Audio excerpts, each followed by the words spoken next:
शाळेची नाव बघत आहे. माझ्या शाळेचे नाव प्रायमा पूर्व प्राथमिक विद्यालय आहे.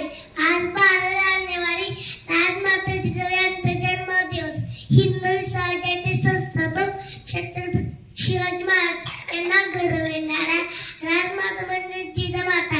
राजमाता जिजाऊ यांचा जन्म 12 जानेवारी 1598 साली बुलढाणा जिल्ह्यातील सिंदखेड राजा येथे झाला.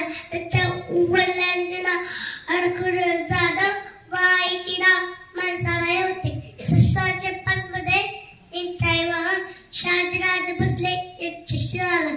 ते जीवन माझ्या उत्तर स्वर्गात केले. त्यांनी स्वराज्याचे स्वप्न पाहिले व हिंदू स्वराज्याची स्थापना करून शिवरायांनी ते पूर्ण केले. 1174 मध्ये निधन झालं. या तुझ्या मध्ये कोटी नमस्कार.